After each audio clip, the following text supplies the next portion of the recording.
అక్షరశిల్పి రామోజీకి ఘన నివాళి. చెరుకూరి రామోజీరావు ఈనాడు మార్గదర్శి గ్రూప్ సంస్థల అధినేత, తెలుగు దినపత్రిక ఈనాడుకు వ్యవస్థాపకుడు, ప్రధాన సంపాదకుడు, ప్రచురణకర్త, మార్గదర్శి chit fund, Priya foods, Kalanjali మొదలగు వ్యాపార సంస్థల అధినేత. రామోజీరావు స్థాపించిన రామోజీ గ్రూప్స్ అధీనంలో ప్రపంచంలోనే అతిపెద్ద cinema studio Ramoji film city ఉంది. 2016లో భారత ప్రభుత్వం అతనిని దేశ రెండో అత్యున్నత పురస్కారమైన పద్మవిభూషణ్తో సత్కరించింది. రామోజీరావు కృష్ణా జిల్లా పెదపారుపూడిలో 1936 నవంబర్ 16న రైతు కుటుంబంలో జన్మించాడు. తల్లి వెంకట సుబ్బమ్మ, తండ్రి వెంకట సుబ్బారావు. రామోజీరావు పూర్వీకులు పామర్రు మండలంలోని పెరిశపల్లి గ్రామానికి చెందినవారు.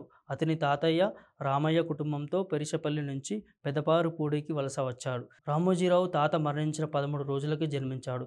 దానితో అతనిని జ్ఞాపకార్థంగా తల్లిదండ్రులు రామయ్య అని పేరు పెట్టారు. అతని కన్నా ముందు ఇద్దరు అక్కలు ఉన్నారు. పెద్దక్క పేరు రాజ్యలక్ష్మి, చిన్నక్క పేరు రంగనాయకమ్మ. ఇతని కుటుంబానిది శ్రీ వైష్ణవ నేపథ్యం. తల్లి చాలా భక్తిపరురాలు, ఆచారవంతురాలు కావడంతో చిన్నతనంలో ఇతనికి భక్తి, శుచి అలవాటుండేది. లేక పుట్టిన మగ సంతానం కావడంతో రామోజీని చాలా ముద్దు చేసేవారు. పెద్దక్క పెళ్లి చేసుకుని వెళ్ళిపోయినాక చిన్నక్క రంగనాయకమ్మతో చాలా సన్నిహితం ఉండేది. ఇంట్లో తల్లికి ఇంటి పనుల్లో, వంట సహాయంలో చేసే అలవాటు ఉండేవి.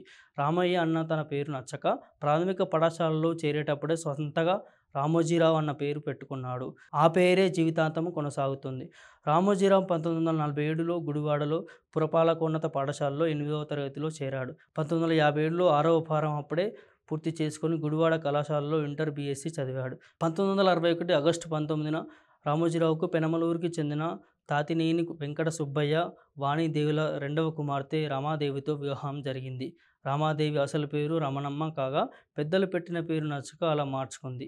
రామోజీరావుతో భార్య వైపు బంధువుల్లో చిన్న బామ్మర్ది తాతినేని వెంకట కృష్ణారావు మార్గదర్శి చిట్ ఫండ్స్ సంస్థలో డైరెక్టర్గా, తోడలుడు ముసునూరి అప్పారావు ఈనాడు, డాల్ఫిన్స్ హోటల్ మాజీ ఎండీ కలిసి పనిచేశారు. రామోజీరావు గారి మృతి పట్ల ప్రముఖ రాజకీయ నాయకులు, సినీ నటులు, వ్యాపారవేత్తలు ప్రగాఢ సానుభూతిని తెలిపారు. ప్రభుత్వ లాంఛనాలతో రామోజీరావు గారి అంత్యక్రియలు చేపట్టాలని ముఖ్యమంత్రి రేవంత్ రెడ్డి ఆదేశాలు జారీ చేశారు.